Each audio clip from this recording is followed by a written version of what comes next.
sanctuary of fabulous insight. Hey, it's Patricia and Landon without Chief Flower coming at you from the privacy, the safety, and the sanctuary of my sweet cousin Lori and her beautiful home and estate here in North Carolina. So, at the time of this recording, March 12th, 2024. So, as far as being a targeted individual, heavily gang stalked through the organized hate crime syndicates with all the felonies all over the fucking floor, where everybody gets their little handler training sessions where they're duped into believing something that's not even true, just to keep a pile of dangling carrots accessible to tool these people. Meanwhile, they're getting picked off and targeted. It's a beautiful web of deception. But in this video, I want to talk about Dick Tracy #1.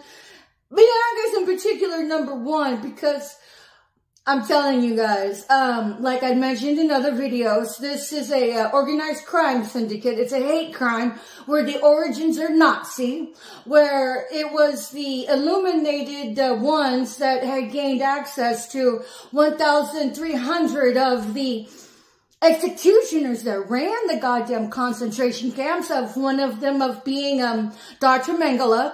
This is Dr. Mengele's creative brainchild. Everybody participating in all of these hate crimes are honorary Nazis by induction of becoming Team Judas, and then by induction of losing their empathy, not to recognize when they have no more compassion for somebody, and they have simply sold out their own critical, independent thought of thinking, and don't even know the moral ethics between what is aptitude of honorable living and what is aptitude of parasiting. But nonetheless, when it comes to Dick Tracy #1, one of the things that you really have to understand in the circumferential understanding of my particular case, and it's not just particular to me, it's particular to the whole overall demonic origin that it is. Because first of all, these are the ones that spearhead this are coven satanic practicing members. Moreover than practicing members that actually, it's a sacrifice circuit. It's a sacrifice circuit. A trifecta, if you will. Because once somebody is sacrificed, they fuck with that person to loosh them, to toy with them. It's like toying with the food before you move in for the jugular to actually snuff their lights out. So every time they fuck with this particular targeted person through the targeting and through the looshing, they gain energy. It's vampiric siphoning of energy.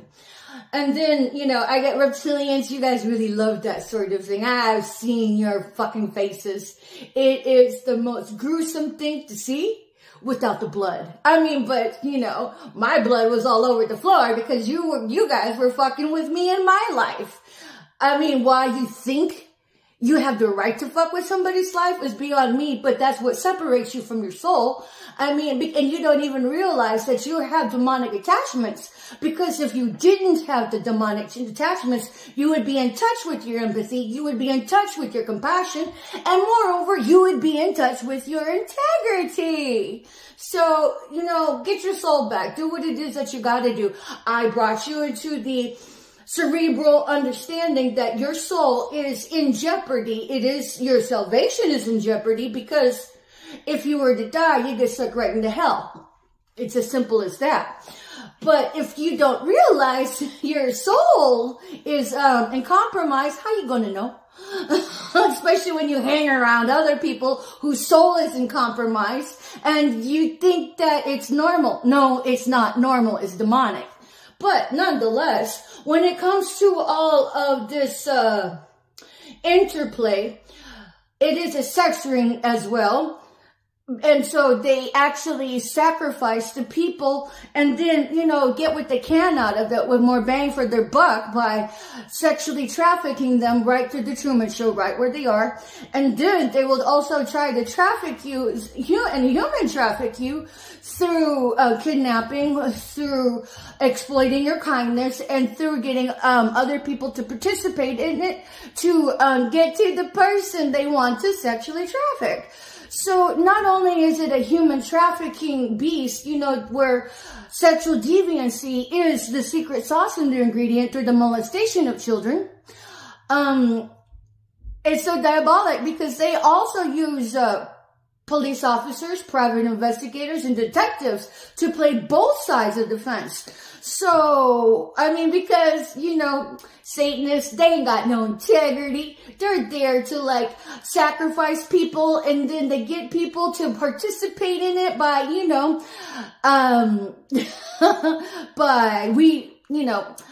people who honor God, honor money as the God, and have no more moral aptitude, and have no more moral accountability, and have no more integrity. So when you think satanic worshipers ain't got no integrity, they're there to get what they want underhanded. So if that means they have to be fake as fuck to, you know, terrorize whoever it is they're seeking to terrorize, they'll do whatever groveling, whatever sniveling, because they're all pigs rutting in Babylon. But you have to have the rutting Babylon trainers that actually spearhead it. And these are your child molesters of pedophilia. These are your thieves and your hands-on murderers. It's a murdering circuit. So even though you didn't pull the trigger, you pulled the trigger because you slung the feces at them by being the rutting pig of Babylon. So, but nonetheless, being a perving circuit as it is through the Truman Show, the gentlemen that, I say loosely gentlemen, the male figures that had been exploiting me have been perving on me. And one in particular, I mean, I labeled him Dick Tracy number one. He was my first twin flame who was married to the pet parasite of a wife. I'm referencing my timeline where I'm resonating with a great deal of the other psychics, the other shamans, the other prophets, prophetesses, and the other seers.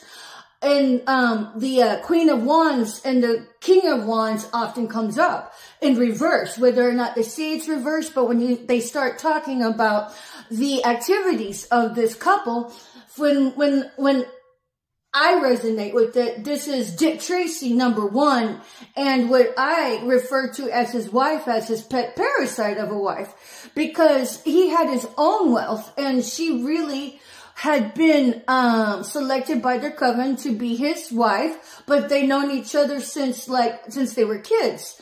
Because now, when you think about this, these are your illuminated ones that have been born into an awareness of occultism. But occultism occult means hidden knowledge. So while the wealthy 1% are occultists, they have been socially engineering through their wealth that they have gained through satanic practices, through the occult with, you know, practicing the black arts to their advantage by coming sideways at the populace at large. So they have managed to wedge themselves in as the wealthy 1%. But they got there through devious means.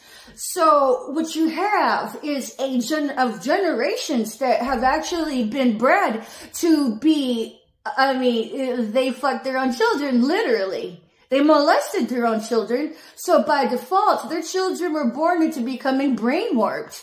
So, but that is their number one ingredient in their secret sauce of their satanic ritualistic practices, because whatever demonic gains that they obtain from it, it all has a time stamp and it all expires. But that's how they do that, by feeding the demons they have summoned. And then so what happens there is that this is an interplay that's bred down from generation to generation. But God had placed fail-safes in there to help people get up out of it. But just because the fail-safes were in place does not mean that the person actually wanted to do better. Doesn't mean that they had wanted to take up the fail-safes that that the Most High had stationed in place. So, but in a dynamic of kingdom spouses and divine counterparts, I found myself awakening to that. So, Dick Tracy, number one, he was my second possible divine counterpart, and his wife was a pet parasite. She actually tried killing him through poisoning him. Actually had a baby. She helped to trap him and anchor with him, but it wasn't his baby. And lovingly through me, I mean, because I am a psychic as well. My psychic abilities are always burgeoning. But, I mean, whenever I'm a psychic investigator, I investigate the other psychic investigators on YouTube and have actually pulled in pieces of my story from the blind. Because I never realized that my gifts were on fleek. But a lot of what I have procured in my understanding of things, it really to me was simply logistics. Because, I mean, logistics. And then so, when it comes to Dick Tracy, number one, and his pet parasite, first off, they are satanic ritual practitioners, and they're both serial murderers, and they have actually killed people in the ethereal, in the spirit. But not only that, I am pretty sure they've done it physically as well. So it's kind of like, oh, the magic not working fast enough? Well, let's just move in for the kill and take her out. And so what is dynamic about my particular case, not only have I gleaned the information from in the blind through researching the other psychic investigators, because every day I work on my case. Every day I work on my case.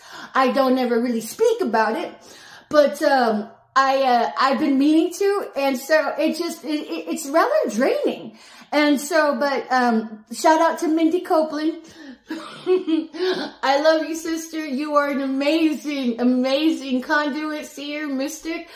So many of the readings I resonate with you. And I'm one of your biggest fans. So, but recently, Mindy had a video, and how this basically the antagonist had looked at the protagonist as a pet. And I had been meaning to make a video about that dynamic, and with how it relates to me and Dick Tracy, number one. So whenever I had seen, had peeped in the ethers that I had a divine counterpart that had been a private investigator, I was like super psyched. I was like, oh my God, you're just so amazing. I mean, of course you would have positioned somebody like that for me. And I was really getting railed, I was very much abused and tormented as a targeted individual in the frying pan at the public at large, because America has really pandered to the baser instincts of people. Throw money at somebody and then see who it sticks with. And there got a lot of people that'll grovel for the fucking money, never mind how it comes across to somebody, because they've already bought into the slander of somebody. Now, you have to remember that the government that does this is the same goddamn government that passed out them smallpox blankets to them Indians on the Oregon Trail of Tears. They're still there. They're still there. And in fact, it's a generation of lineage. And then so, whenever it comes to those who target me, not only are you looking at generations that were born into it, the illuminated ones are born into it. They're born into being money hungry, gold digging, groveling, sniveling, miscreants, that they don't think twice about their soul, because a lot of them sold their soul for the demonic giftings anyway. And then so, whenever they were spearheading my targeting, I didn't know it at the time that this private investigator that was supposed to rescue me from the trenches, I didn't know he was a gang stalker. Not at that time. And then so as the time had moved forward, he presented himself to me. But I'm not sure if I was catfished. I mean, it could have been him, but there was an imminence that did present itself to me. I don't know if that was an orchestrated presentation because, you know, I've been gang stalked. I've been targeted by these miscreants of the hate crime. I mean, you have to recognize that, you know, beyond its veneer of being targeting of the individual, of the group stalking, of the gang stalking, these are all organized. It's an organized crime syndicate. It's organized hate crimes. So while your zets are sung, while your fake as fuck dialogues, while your fake as fuck triggers in the atmosphere, that's all gaslighting. While gaslighting is not against the law, hate crimes are against the law. Those are all organized hate crimes because you have to organize each other. And then wherever you go for your stupid flying flunky monkey training classes where they fucking treat you like a goddamn chimpanzee, by promising you to be an actress, by promising you to get into voice, by promising you whatever. Dude, all they're doing is psycho training. They're separating you from your soul. They're separating you from your compassion. They're separating you from your empathy, let alone separating you from whatever God you think you serve. So you're the big experiment whenever you are the targeting of coming across somebody. They pick you all off. And then if they don't pick you off, you're going to make the prettier girls into their sex slaves. And then traffic you and get you to pull in other girls where you befriend them and betray them and then get them to become sex slaves. So it is a sex ring, people. And so at any rate, when it came to Dick Tracy, by that time I had figured out he was a gang stalker. I grieved that connection. And I also realized that he was not interested in rescuing me. He was having his dick sucked and placated in the goddamn sex ring that it is. As far as I can tell, he's a goddamn pedophilic.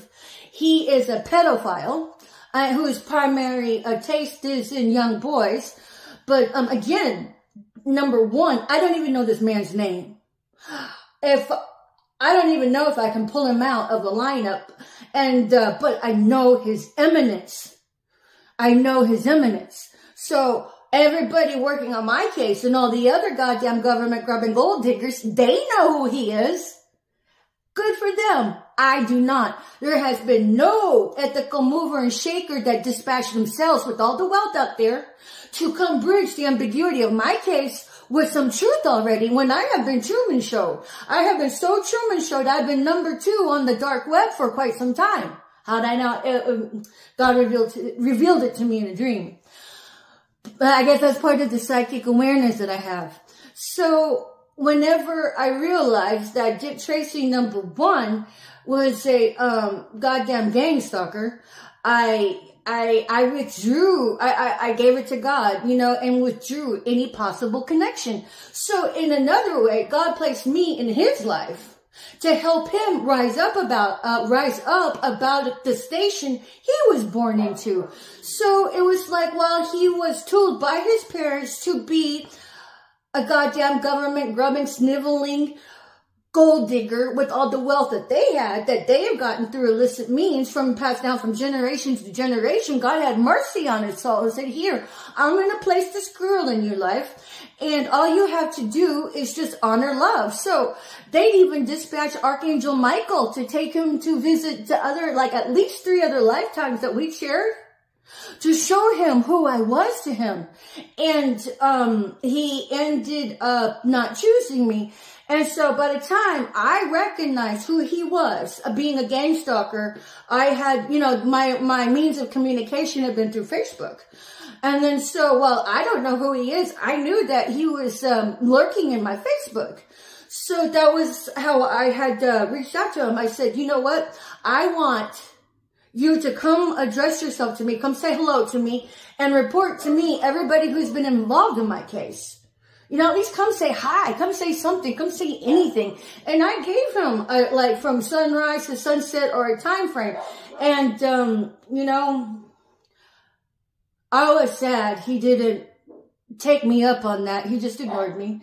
And was I surprised? No, but I did have hope. Because I know what I bring to the table. I know that if this was an attraction that was set from the Most High, I was aware of the magnetic disposition that it held. So while God concealed him from me for the most part, God never concealed me from him. And then so when he just ignored me, you know, it was like a stab through the heart. And, you know, I was just like, all you got to do is just come say hello. Come talk to me. And everything else would just flow. So he passed me up that way. And then so whenever I got the 411 that he was just going to ignore me and he didn't want to rescue me. You know, I didn't know at that time he was a satanic practicing ritualistic worshiper. I didn't know that at that time. But I will say this. I wasn't surprised that he didn't come to rescue me because he was already addicted to perving on me. And it was like, I felt like I was a butterfly kept in a jar. And it was a jar that barely had enough opening for me to breathe. And in that aspect, I was his goddamn pet. I felt like a pet.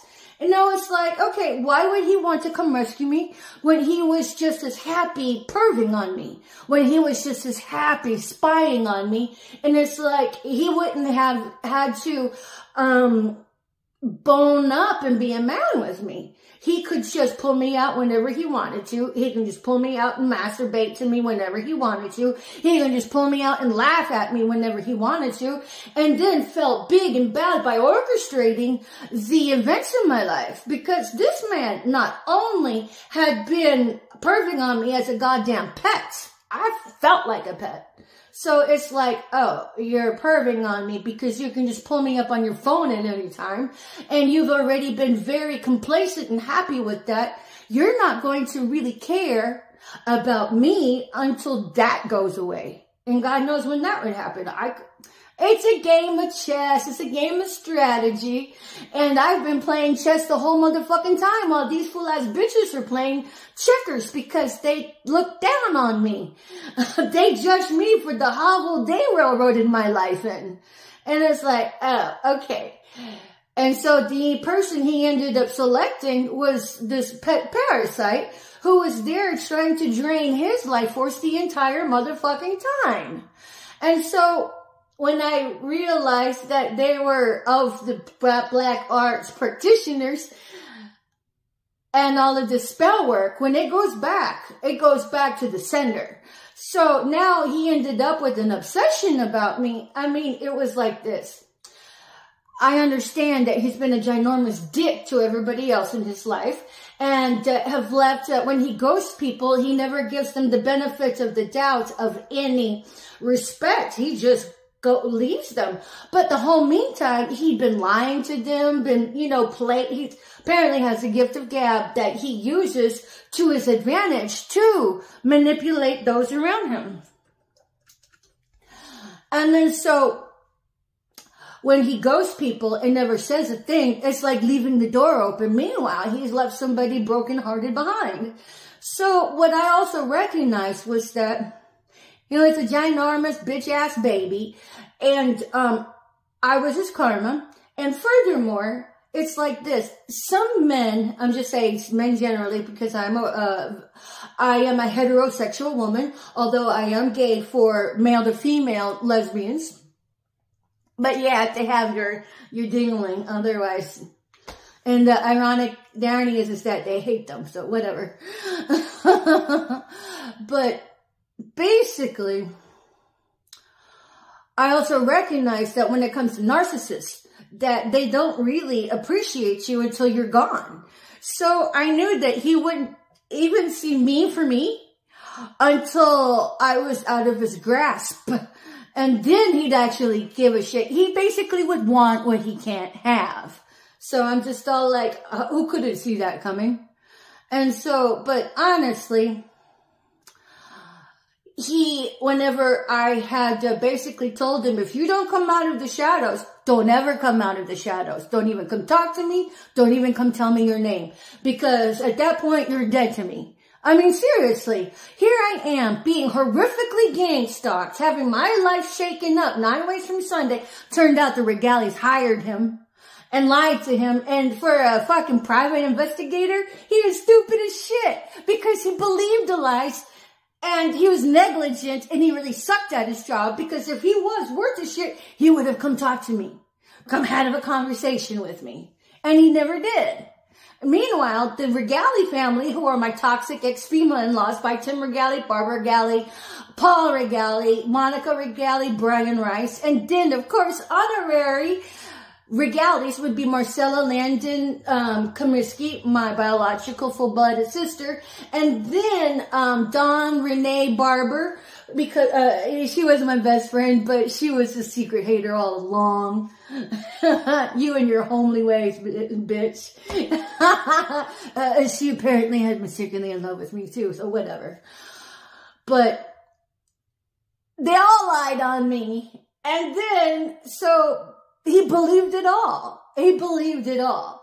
I'm like, whatever. But ironically, the ethers say that Marcelo was banging him too on the side, and that he exploited her, would sprinkle her food with I don't know what kind of drugs. I think maybe some kind of methamphetamine, if it wasn't cocaine or meth, or I have no earthly idea. So everything that he would have done to me, he did to her.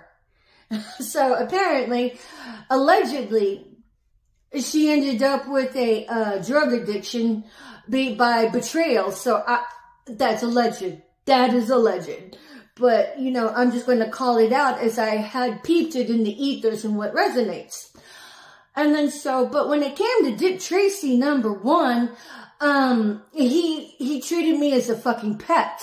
Because, you know, I was like, with a pet, all you'd have to do is orchestrate the life around it, pull it up on your fucking goddamn device, and then feel like you have a sense of empowerment over somebody.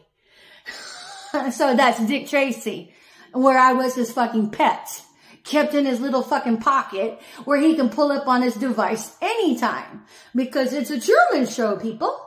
It's a Truman Show. And just because, I mean, let's put it this way. If you are targeting somebody, I promise you, you are on a Truman Show as well. As well. If you thought targeting somebody was relegated to that person, well, they duped you. They duped you real good. And they got running bets on you. And to see what they can orchestrate in your life to separate you from yourself and cause you to go crazy. And cause you to give up on the deity you think you serve. But if you know that you serve demonic entities, well, more power to you. At least you're not duped. But at any rate, when it comes to Dick Tracy, yeah, he completely treated me like a pet. And I always felt like a butterfly in a jar with just barely enough oxygen in it to keep me alive. And then, but moreover, when it came to Dick Tracy, since I denied him, I mean, first off, he was supposed to rescue me. He was supposed to do what was ethical. And if this was the divine counterpart God chose for me, I would have stuck with it, because I'm here to serve the Most High. I've already been married. I've had my family. And when it comes to the notion of love, you know, I mean, I could take it or leave it and still be fucking happy. It's not going to make me. It's not going to break me. Sure, it could augment a lot of fun things. I don't deny that. But I'm not going to shrivel up if it doesn't come to that. So Dick Tracy only wanted what he couldn't have. And then with all the backfired spell work, he's under his own fucking spell work to begin with. And so his wife of a parasite was very jealous of me. First off, they both were gang stalking me. Let's make that very clear. So it's like, bitch, if you weren't being such a whore trollop by being the goddamn executioner of Auschwitz, if you were living ethically, you would not have positioned yourself like that. So of course, you placed yourself right into the temptation of your husband going astray because you both were walking the walk of temptation. Then you turn around and get mad at the woman you were stealing from.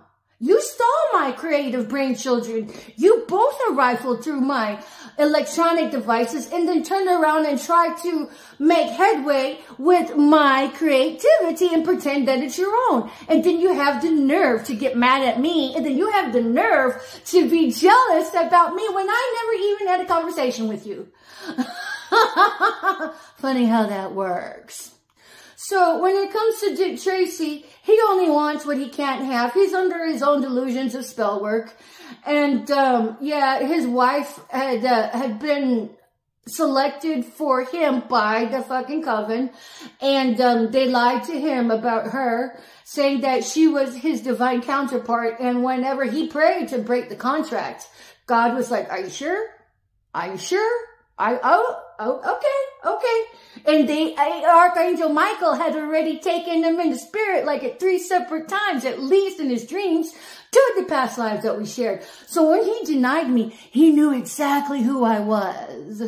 And of course, my face didn't suit him, you know, I mean, considering the radiation poison smile that his consorts that he does work with had done that to me.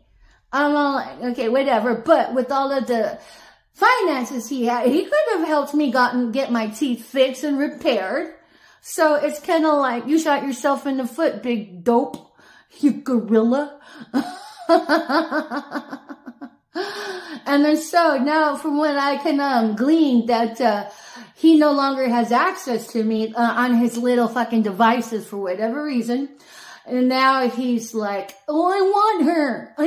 No, bitch, you passed up the contract. You nulled and voided that yourself. You know, and I did also because if you weren't going to rescue me from the goddamn trenches of being gang stalked so you could further propagate gang stalking on me, I'd have been stupid just to be like, oh, come on, come get me. I'm like, bitch, never mind then. I will just wait on God. So I'm still waiting on God because at the time of this recording, March 12, 2024, there has been no orders placed to replace any of my usurped belongings from myregistry.com. There's been no orders placed with Dark Monk, and I've been graced with a donation on Cash App. Thank you, Miss Teresa. I love you. Beyond Miss Teresa, there's been nobody else. And then so if you thought you did not, there have been no new emails. So if there have been any employers of interest that would like to consider bringing me onto their team, I don't know that. And I have never had any conversation with a possible employer. If you thought it was me, it was these fool-ass bitches of the goddamn gang stalking organized hate crime syndicate that catfished you. So you're going to have to be smarter than the average bear to get a hold of me since I'm electronically kept. But nonetheless, this video has been about a bit more of the expansion on the awareness of who I call Dick Tracy #1. He's my second possible divine counterpart, an actual twin flame who passed up the contract and now has been living the life of crime with Miss PeT Parasite. And yeah, they're serial murderers, people. And as what I can tell in the ethers, there's something really wrong with the child that PeT Parasite has. I don't know what it is. That's where I kind of have to really shut down and detach myself until I'm ready to look into that, because I love children. And it looks like, you know, the legacy of exploiting children in demonic ritualistic practices that corner, that shoulder, that propagate your godforsaken Truman Show of the goddamn gang stalking, gold grubbing, organized hate crime syndicate. It's all demonic, people. It's all demonic. Anything they promise you, they're not going to deliver. And they're not the first ones to do it to you either. It's a well-oiled machine by people who have no fucking integrity. Moreover than people that have no integrity, fucking reptilians that ain't got no goddamn integrity. How do you like them apples, bitches? Believe it or not, I don't care. I'm just here to report the information as I know it, and the rest is on you to do your own research and to do your own come to Jesus moment talks with whatever deity you say you serve.